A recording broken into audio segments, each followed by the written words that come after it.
No último dia 16 de novembro, a IATA publicou o guia sobre distribuição, transporte e armazenamento das vacinas da Covid-19.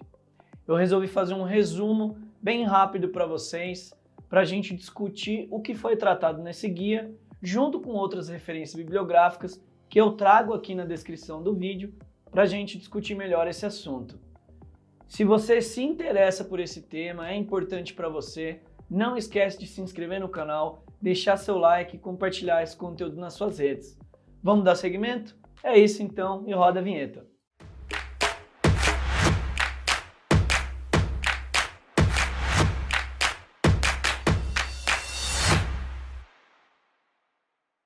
Como eu havia dizendo, no último dia 16 de novembro, a IATA publicou esse guia. É um guia extremamente esperado, guardado no mercado, e vou citar os objetivos principais do guia, o que ele aborda mais ou menos para a gente conseguir avançar nesse assunto.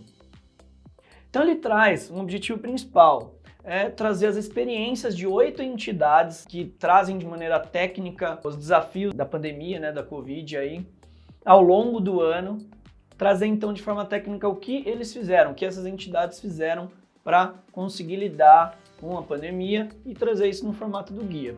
Então ele traz um caráter mais técnico com essas sugestões, principalmente tentando abordar um foco das boas práticas de distribuição, armazenamento e transporte das vacinas da Covid-19, dando ênfase, é claro, porque a IATA é uma entidade ligada ao setor aéreo, então dando ênfase ao setor aeroportuário. Mas ela não deixa de falar de outros modais também. Além disso, ela dá transparência, que promove a transparência e o rastreamento das cargas aí ao longo do guia, a gente vai entender sobre isso. E também promove algumas ações de melhoria que a gente pode pensar ao longo do tempo em questão de infraestrutura, tanto no modal aéreo quanto rodoviário, marítimo. Enfim, ela discute todas essas partes. Então esse é o primeiro ponto, que são os objetivos. Agora a gente vai para as associações. As associações, como eu disse no começo do vídeo, foram 8 entidades que entraram em discussão aí para elaborar o guia junto com a IATA e trouxeram seus aprendizados ao longo da pandemia. Eu não vou falar profundamente o que cada associação faz, senão vai tomar muito tempo do nosso vídeo. Para isso eu fiz um podcast em relação a esse assunto, é o nosso podcast piloto do canal, Podcast em 2P chama. Se você quiser, acessa ele, eu vou deixar o link aqui também, você tem mais detalhes em relação a esse ponto. Então, das 8 entidades, a gente pode trazer a ICAO, que é a Agência Internacional de Aviação Civil, a FIATA, que é a Federação Internacional de Agentes Transitários, tem também a IFPMA, que é a Associação Internacional dos Fabricantes de Medicamentos, matéria-prima, farmacêuticas, a PAHO, que é a Associação Pan-Americana da Saúde, a UNICEF, que é o Fundo Internacional da Infância e Juventude, a WHO, que é a Organização Mundial da Saúde, a WTO, que é a Organização Mundial do Comércio, e a WCO, que é a Organização Mundial das Alfândegas, ou das aduaneiras, enfim. Essas 8 entidades trouxeram aí os seus guias, os seus desafios ao longo da pandemia, chegaram num comum acordo, que foi esse guia aí que a IATA publicou no último dia 16. Agora eu vou destrinchar um pouco mais em relação aos temas que foram tratados ao longo do guia. A IATA trouxe 9 temas diferentes, mais ou menos 9 temas. Eu vou tentar trazer esses temas em um formato mais didático para a gente também não se prolongar muito no assunto. Então, primeiro o que ela trouxe é a questão dos desafios versus as soluções alternativas, ou as sugestões que eles dão a enfrentar esses desafios. Então, o primeiro ponto, ela passa a questão da capacidade que as empresas têm de produzir as doses de vacina e o tempo de preparo que elas vão ter em relação a isso. Então, é necessário a gente discutir esses 2 pontos, levando-se em consideração que serão mais de 15 bilhões de doses administradas aí, distribuídas ao redor do mundo. Um outro ponto que ela trouxe é a questão da padronização das remessas, prazo de validade, tempo de prateleira dessas vacinas versus uma solução, uma sugestão estratégica aí, a medida, a aprovação que as agências sanitárias, agências regulatórias mundiais consigam agir com mais rapidez na aprovação dessas vacinas. Então ela traz esses 2 pontos, o desafio é esse e a gente tem essa sugestão das agências regulatórias agirem com mais rapidez, mais eficácia em relação a esse assunto. Aí ela entra num ponto da questão de distribuição nacional, então nacional, mundial, em ser equitativa, né? Como que a gente vai promover essas distribuições equitativas no mundo para que não faltem vacinas em todos os países aí do mundo, levando-se em considerações alguns aspectos, que é a temperatura controlada, que chega de -80 até 2 a 8 graus, e os sistemas ativos e passivos que nós temos de transporte. Então ela discute esses temas também, esses itens, e é necessário uma sugestão que ela dá, uma alternativa, é necessário a gente criar pontos de fabricação e distribuição locais das vacinas, tanto em regiões de fronteira, como a nível municipal, estadual, nacional, enfim. Ela estimula essas criações aí de fabricação e distribuição das vacinas, para realmente otimizar esse ponto e diminuir a questão do desperdício, que obviamente vai acontecer um pouco aí, mas a gente consiga reduzir o máximo possível o desperdício das vacinas aí. Na sequência, a IATA trouxe os riscos envolvidos nesse processo, que eu comentei aí do desafio e das sugestões. A gente entra depois então nos riscos envolvidos desses 2 temas. O ponto principal que eu coloco aqui, ela também citou vários, mas eu coloco alguns pontos principais, que são os atrasos de voos ou escassez de voos, cancelamentos, aeroportos fechados, falta de estrutura, né? Falta de equipamento das zonas aeroportuárias ou até fora dos aeroportos. Então, tudo isso precisa ser bem administrado, a gente precisa pensar em relação a esse ponto para que a gente otimize os nossos esforços ou para que a gente perca realmente a menor quantidade de vacinas possíveis, tá? E aí, seguindo, então, ela comenta, né, essa parte do fechamento dos aeroportos como sendo muito grave. Não, talvez não aqui no Brasil, mas no mundo isso é grave por condições climáticas distintas, né? A gente corre o risco de alguns aeroportos fecharem, isso vai impactar na distribuição e nos lotes a serem entregues. Outros riscos que eles colocaram, falta de mão de obra especializada, treinamento e realmente falta de matéria-prima, né? A gente pode ter uma escassez aí até em embalagens, escassez de materiais como gelo seco para transportar vacinas, por exemplo, da Pfizer, -70, -80 graus. A gente pode ter um colapso em relação a esse tipo de materiais. Então vamos discutir todos esses riscos juntos com os desafios e as soluções que foram implementados aqui no guia. Debater e ver quais são as melhores sugestões, as melhores práticas a serem feitas aí no mercado. Aí a gente entra então no próximo tema, que é a capacidades. A IATA trouxe alguns níveis que ela considera útil para a gente discutir e pensar em relação a esses desafios, o que cada aeroporto vai precisar ter ou cada zona de transporte vai precisar ter.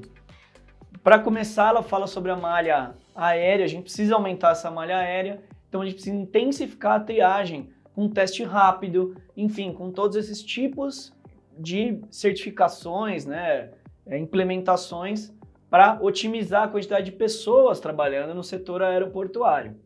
Com isso, a gente aumenta o fluxo, aumenta a malha aérea e aumenta a disponibilidade do transporte dessas cargas, desses materiais, tanto dos dispositivos médicos, suprimentos, os kits da vacina, a própria vacina e os produtos farmacêuticos também. Outros pontos que ela coloca é a delimitação da quantidade que a gente vai poder transportar de gelo seco nas zonas de carga dos aviões, vai poder transportar na cabine de passageiro, uma quantidade maior do que 2,5 kg por pessoa, não, como que vai ser feito esse ponto? Nas zonas de carga do avião, o limite chega a ser 200 kg, né, de gelo seco, obviamente tendo que ter todos os cuidados ali de refrigeração, espaço para ter um ar ali em relação a esse material. E aí outros pontos que ela coloca é a questão da capacidade do pessoal, treinamento, tudo isso deve ser colocado na mesma discussão para se atingir uma excelência no padrão de qualidade da distribuição e obviamente evitar como eu falei, o desperdício dessas vacinas. Aí a gente entra num próximo tema que a IATA deu muito foco, que são os ambientes de segurança. Nesse ponto, a IATA trouxe uma trilha de segurança que ela julga ser o mais correto possível, num formato opcional. Não é obrigatório seguir o ambiente de segurança que ela está propondo, é opcional. Mas com isso, o que ela propõe é otimizar muito a burocracia na análise e liberação dos lotes e remessas nos aeroportos e no sistema intermodal como um todo, tá? Então ela começa falando nessa trilha para que o exportador tenha um certificado que chama Non-Consignor Scheme. É um programa de adesão a exportadores que eles se enquadram como sendo mercadorias seguras no transporte nas companhias aéreas. Se o exportador não tiver isso, é um problema? Não, mas ele vai entrar na companhia aérea como mercadoria insegura. Aí vai precisar ter uma série de análises ali que vai tornar o processo mais burocrático, tá? Seguindo, né, essa trilha de segurança que a IATA fez, a gente entra no manual de segurança do ICAO, que é o número 8973. Esse manual, ele descreve as boas práticas em zonas aeroportuárias.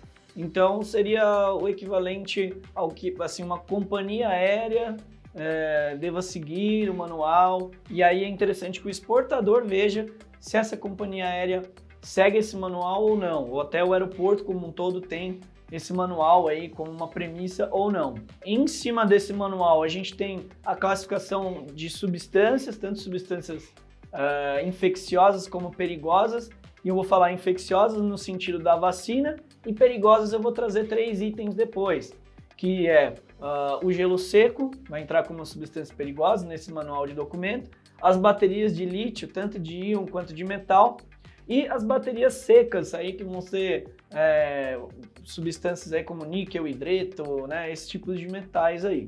Começando com a classificação dessas substâncias para a vacina propriamente dita, a gente tem 3 números distintos, que é o N2814, o N3373 e o N3245, que vão tratar de classes diferentes para o controle da vacina. A 2814 vai tratar substâncias infecciosas perigosas ao uso humano. A 3373 vai tratar substâncias da classe B, dessas substâncias biológicas. E a 3245 que vai tratar de organismos ou micro-organismos geneticamente modificados. Seguindo a trilha, aí a gente entra na classificação de substâncias perigosas. E aí a gente entra na questão do gelo seco, que tem também o seu número, que é a UN1845, esse regulamento tem lá, ele vai estar no DGR, tá? Que é um regulamento de substâncias perigosas da própria IATA. Esse regulamento, você vai encontrar ele na internet, vou deixar o link aqui, mas ele é pago. A gente até acha alguns temas complementares a ele, na própria ANAC a gente acha uma relação, mas o documento em si é pago, tá? E aí a gente tem os outros itens, a UN3481 ou 3091, que vai tratar sobre as baterias de lítio, tanto íon quanto metal. Também deixo a referência aqui que a ANAC também coloca algumas premissas nos aeroportos aqui do Brasil em relação às baterias de lítio de íon, tá bom? E aí a gente vai entrar nas provisões especiais, que é a A123 e a A199, e vai tratar justamente sobre as baterias secas, que no caso não são as de lítio, né? Não são consideradas perigosas, vamos dizer assim, que é a bateria de níquel, hidreto, metálico, enfim, ela traz um pouco mais de segurança para o processo. No DGR ela não é considerada de risco nesse ponto. Entrando no próximo tema, né, nós temos os validadores independentes da IATA. Isso a IATA coloca aqui também. É bom a gente ir atrás, identificar quais são esses validadores. Esses caras já têm todo o know-how e as premissas necessárias para poder lidar nessa época de pandemia, tanto com documentação, treinamento, elaboração de documentação, POP, tudo isso aí, esses caras vão poder auxiliar a sua empresa. Então pesquisa quem é um validador independente da IATA e pergunte para ele, né, as medidas aí a serem tomadas. Beleza? Por fim, a gente entra nos 3 últimos tópicos, já encerrando, eles são bem simples e bem curtinhos, que é a questão do ambiente digital, sustentabilidade e a parte do transporte intermodal.